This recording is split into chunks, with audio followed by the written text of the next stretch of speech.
नमस्कार, जय माता दी। मैं हूँ आपके अपनी लाइफ डिज़ाइनर जीतू आचार्य। रक्षाबंधन की आप सभी को, पूरे देशवासियों को, पूरी देश की सभी बहनों को, भाइयों को मेरी ओर से, मेरी टीम की ओर से हार्दिक शुभकामनाएं। शुभ मुहूर्त रक्षाबंधन का कितने बजे है, क्योंकि ये मुहूर्त पर ही किए जाने वाला शुभ कार्य है। ये वो त्यौहार है जो भाई बहन के प्यार का त्यौहार है। ये वो त्यौहार है जिस त्यौहार को मनाने के लिए पूरा इंतज़ार साल भर हर बहन हर भाई करते हैं। ये एक दूसरे के समर्पण का त्यौहार माना जाता है। ये खुशियों का त्यौहार है। प्यार के त्यौहार के साथ साथ ये बहुत ही उत्सव की तरह मनाए जाने वाला त्यौहार है। तो ऐसे में खास करके ध्यान रखा जाता है कि कितने बजे आप रक्षाबंधन, रक्षा सूत्र अपनी भाई की कलाई पर बांधें, ताकि किसी भी तरीके का कोई फ्रिक्शन कभी भी आप लोगों के जीवन में ना आए। बहुत प्यारा त्यौहार है, इसे प्यार से मनाइए और साथ के साथ इसे सही समय, शुभ समय में मनाइए, ताकि आपके जीवन के अंदर शुभता भी बनी रहे, आपके जीवन के अंदर तरक्कियां भी आती रहें और साथ के साथ कहीं किसी भी तरीके की नज़र का सामना आप लोगों को नहीं करना पड़े, नज़र ही ना लगे इस प्यार के रिश्ते को। चलिए, सबसे पहले हम ये बताएंगे कि 19 अगस्त का रक्षाबंधन का त्यौहार है और इस दिन जो पूर्णिमा तिथि है उसके चलते आपको रक्षाबंधन के त्यौहार का शुभ समय कौन सा है, क्योंकि भद्रा रहित समय होना चाहिए रक्षाबंधन मानने का। और भद्रा रहित समय में अगर आप रक्षा सूत्र बांधते हैं तो आपके जीवन के अंदर सुख और समृद्धि भी आती है। अब जब हम भद्रा की बात कर रहे हैं, भद्रा का इम्पैक्ट सबसे ज़्यादा कब होता है? जब भद्रा मुख की होती है, यानी मुंहों की भद्रा। और ऐसे बहुत सारे लोग भी हैं, जैसे हमारे फौजी भाई हैं या कुछ लोग ट्रैवल कर रहे हैं, कुछ लोग ड्यूटी पर होते हैं, उन्हें भी तो रक्षाबंधन अपना जो है बहुत अच्छे से मनाना है। तो किस तरीके से किस समय का आप सही इस्तेमाल कर सकते हैं, हम उन लोगों के लिए भी एक समय बताएंगे कि जो ट्रैवल कर रहे हैं, किसी कारण से नहीं आप समय पर पहुंच पा रहे हैं, तो उन्हें क्या, कौन सा टाइम जो है सबसे बेस्ट टाइम कौन सा चूज़ करना चाहिए। जैसे दोपहर की हम बात करें तो दोपहर 1:31 तक जो है वो भद्रा रहेगी। तो आप, इट मीन्स कि भद्रा में आपने रक्षा सूत्र नहीं बांधना है। लेकिन यहाँ बहुत सारे ऐसे लोग होंगे जो इनका दोपहर का कहीं शेड्यूल ऐसा होता है कि उनको दोपहर को निकलना है, वो इस पीरियड में नहीं रहेंगे, इसके बाद वाले पीरियड में नहीं रहेंगे।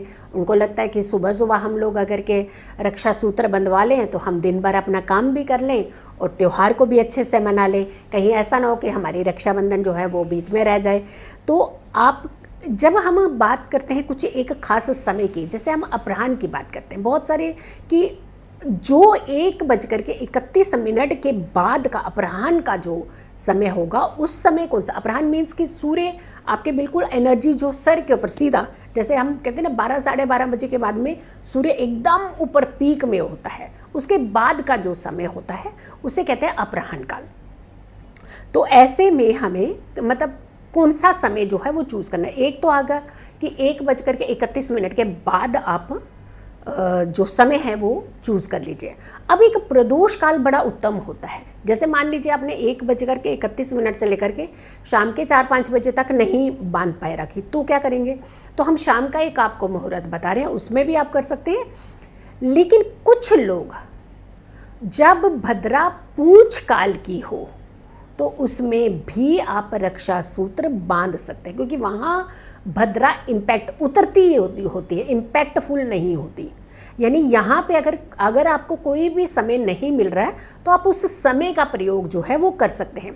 तो 1:31 के बाद तो सारे लोग ही रक्षाबंधन जो है, रक्षा सूत्र बांध सकते हैं। लेकिन एक समय जो प्रदोष काल का है, प्रदोष काल का वो समय होता है जब कहते हैं कि सूर्य अस्त हो और उससे 72 मिनट यानी 72 मिनट पहले और सूर्य अस्त के 72 मिनट बाद तक, यानी सूर्य अस्त के जो 72 मिनट पहले और 72 मिनट बाद जो होता है, ये समय जो होता है, ये समय माना जाता है प्रदोष काल का। तो आप प्रदोष काल में रक्षा सूत्र बांधना अति उत्तम माना जाता है, बहुत अच्छा माना जाता है। तो इस समय भी आप जो रक्षा सूत्र है वो बांध सकते हैं। तो ये समय आप चूज़ कर सकते हैं, ये टाइम भी हम आपको बता देंगे। अब जैसे हमारे दिल्ली की तो अगर हम बात कर रहे हैं तो वो तो आपको हम बता देंगे कि प्रदोष काल का समय कौन सा है।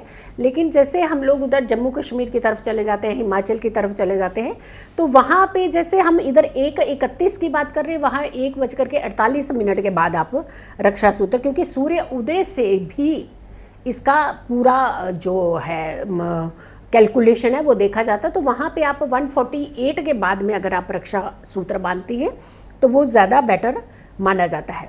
और शाम तक का इसका टाइम बहुत अच्छा है। वहाँ पे अगर उन इलाकों की बात करते हैं तो 4:30 बजे तक का समय बहुत अच्छा है। लेकिन अगर हम प्रदोष काल की बात करते हैं तो वहाँ पे कोई दोष नहीं होता, उस समय भी आप अपना रक्षा सूत्र जो है वो बांध सकते हैं। जैसे हम प्रदोष काल की बात कर रहे हैं तो अगर हम दिल्ली की ही बात कर लेते हैं तो ये समय जो सूर्य अस्त का ऑलमोस्ट ऑल उस दिन समय होगा वो 7:02 का दिखा रहा है।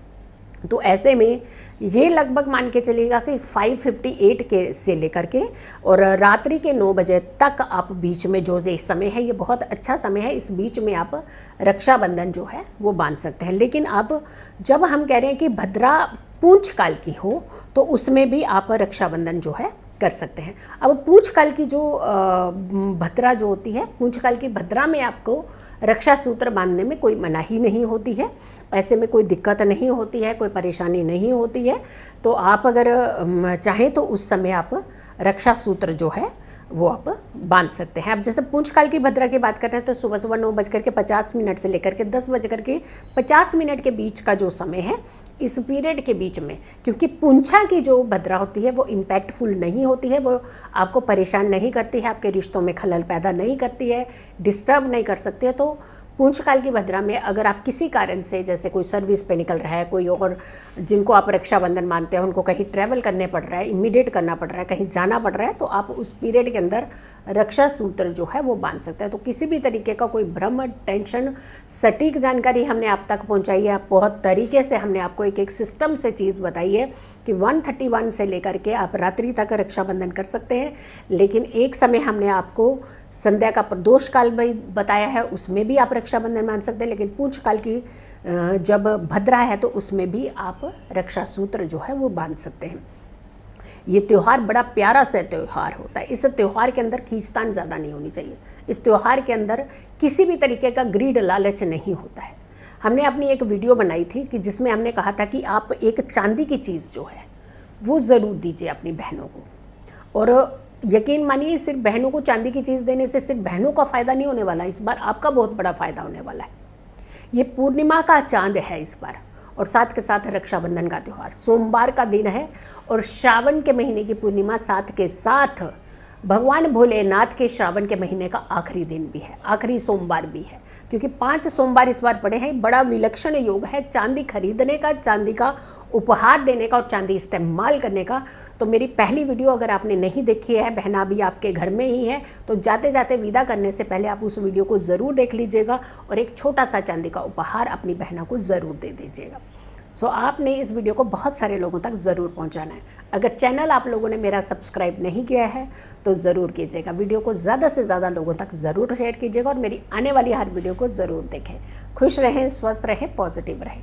पॉजिटिव रहते हैं तो हर समस्या से हम दूर रहते हैं। जल्दी हाजिर होंगे एक अच्छी वीडियो के साथ। तब तक के लिए नमस्कार, जय माता दी।